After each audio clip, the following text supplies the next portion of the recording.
আজকের ক্লাসে ছাত্রছাত্রীদের শুভেচ্ছা।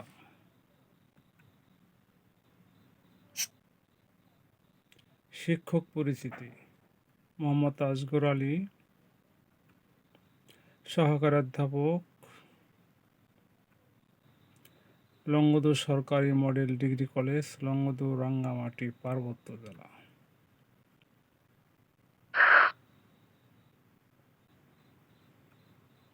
বিষয়: ব্যবসা সংগঠন ও ব্যবস্থাপনা, প্রথম পত্র, business organisation and management, first part.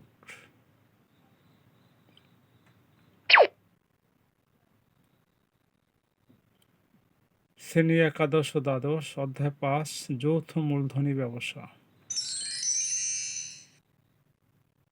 শিখন ফল: এই পাঠ শেষে শিক্ষার্থীরা কোম্পানি সংগঠনের ধারণা ব্যাখ্যা করতে পারবে, কোম্পানি সংগঠনের বৈশিষ্ট্যগুলো বর্ণনা করতে পারবে, কোম্পানি সংগঠনের প্রকারভেদ বা শ্রেণীবিভাগ বর্ণনা করতে পারবে।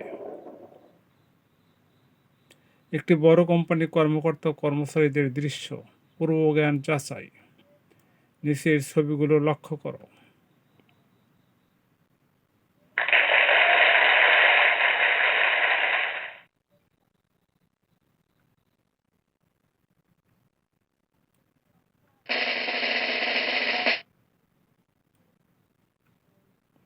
কোম্পানি সংগঠন কাকে বলে?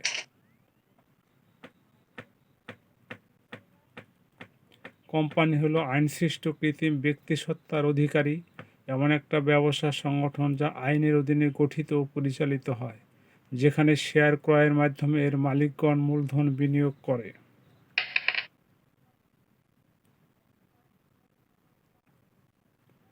কোম্পানি সংগঠনের বৈশিষ্ট্য: 1 নম্বর আইনসৃষ্ট প্রতিষ্ঠান, 2 নম্বর কৃত্রিম ব্যক্তিসত্তা, 3 নম্বর সদস্য সংখ্যা, 4 নম্বর সাধারণ সিলমোহর, 5 নম্বর চিরন্তন অস্তিত্ব, 6 নম্বর শেয়ার মূলধন, 7 নম্বর শেয়ার হস্তান্তরযোগ্যতা, 8 নম্বর সীমিত দায়, 9 নম্বর বিধিবদ্ধ দায়, 10 নম্বর বৃহদায়তন প্রতিষ্ঠান।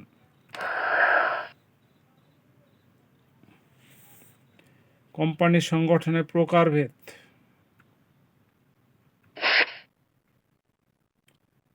ক নম্বর সনদপ্রাপ্ত কোম্পানি। 1944 সালে ব্রিটেনে কোম্পানি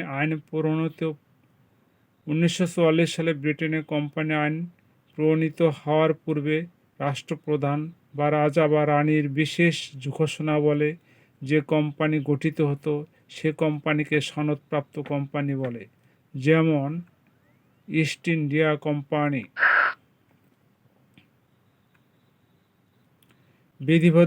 সংবিধিবদ্ধ কোম্পানি: দেশের আইনসভা বা রাষ্ট্রপ্রধানের বিশেষ আইন বা অধ্যাদেশ বলে গঠিত, নিয়ন্ত্রিত, পরিচালিত কোম্পানিকে সংবিধিবদ্ধ বা বিধিবদ্ধ কোম্পানি বলা হয়। Carew and Co company Bangladesh limited, এটা একটা সংবিধিবদ্ধ কোম্পানির উদাহরণ। সংবিধিবদ্ধ কোম্পানি বিআরটিসি।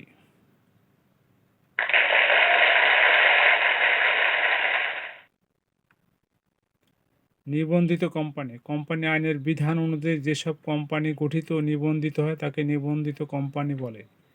নিবন্ধিত কোম্পানি 2 প্রকার। 1 নম্বর অসীম দায়সম্পন্ন কোম্পানি: যে সকল নিবন্ধিত কোম্পানির শেয়ার হোল্ডারদের দায় অসীম থাকে, অর্থাৎ কোম্পানির দায়ের জন্য শেয়ার হোল্ডারদের ব্যক্তিগত দায় জন্মায়, তাকে অসীম দায়সম্পন্ন কোম্পানি বলে।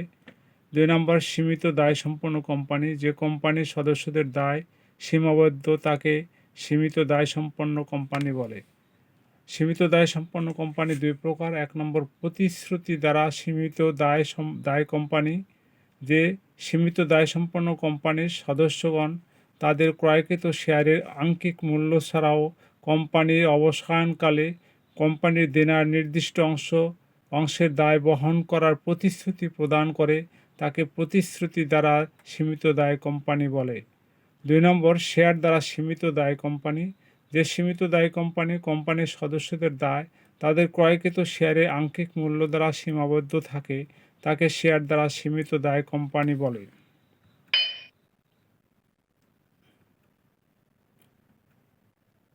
প্রাইভেট লিমিটেড কোম্পানি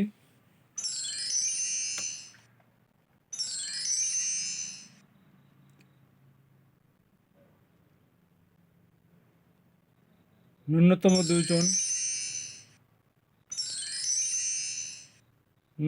দুইজন এবং সর্বাধিক 50 জন সদস্যের মধ্যে সমন্বয়ের সীমাবদ্ধ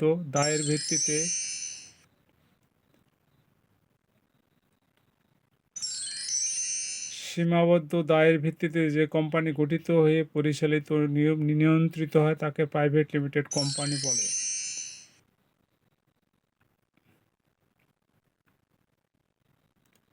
প্রাইভেট লিমিটেড কোম্পানির উদাহরণ Coca Cola beverage private limited company, BRAC bank. Public limited company কমপক্ষে 7 জন এবং সর্বোচ্চ শেয়ার দ্বারা সীমিত যে কোনো সংখ্যক সদস্য নিয়ে যে কোম্পানি গঠিত হয়ে পরিচালিত নিয়ন্ত্রিত হয় তাকে পাবলিক লিমিটেড কোম্পানি বলে। কেবল company limited public limited company, Bangladesh submarine cable company limited.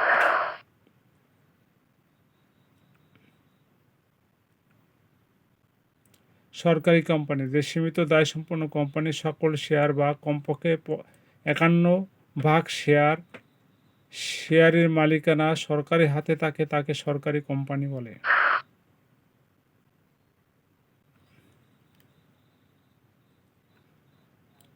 বেসরকারি কোম্পানি যে সীমিত দায়সম্পন্ন কোম্পানির সকল শেয়ার বা অধিকাংশ শেয়ারের মালিকানা জনসাধারণের হাতে থাকে তাকে বেসরকারি কোম্পানি বলে।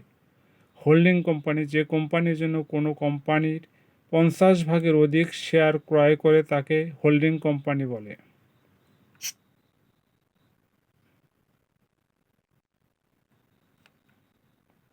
সাবসিডিয়ারি কোম্পানি যে কোম্পানি অন্য কোনো কোম্পানির 50% অধিক শেয়ার বিক্রয় করে তাকে সাবসিডিয়ারি কোম্পানি বলে। অনিবন্ধিত কোম্পানি কোম্পানি আইনের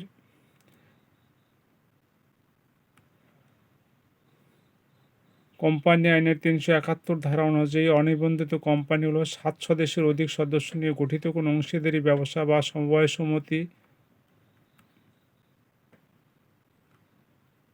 যা কোম্পানি আইনের আওতায় নিবন্ধিত হয়।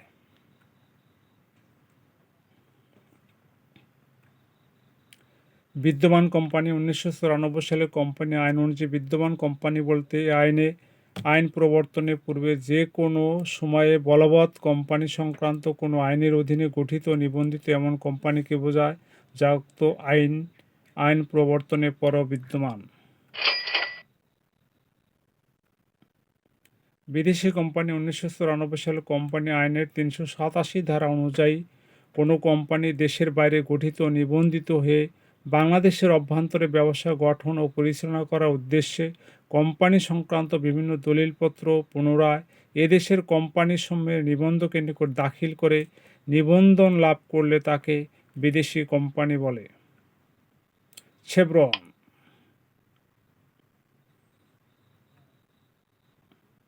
বিদেশি কোম্পানি।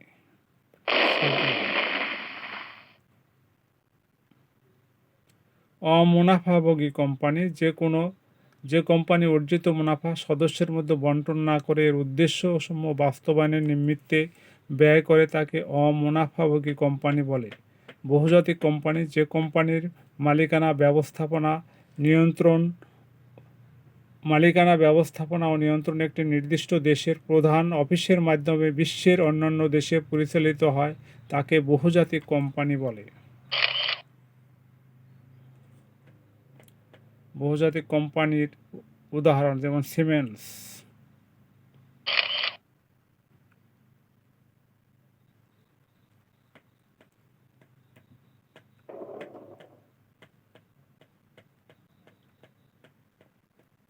মূল্যায়ন কোম্পানি সংগঠন কাকে বলে?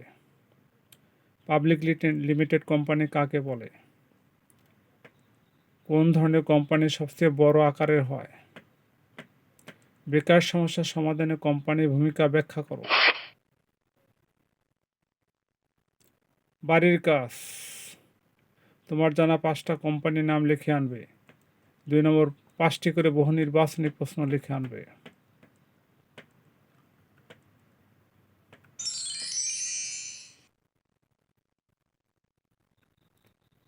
আজকের ক্লাসে অংশগ্রহণের জন্য সবাইকে আন্তরিক ধন্যবাদ।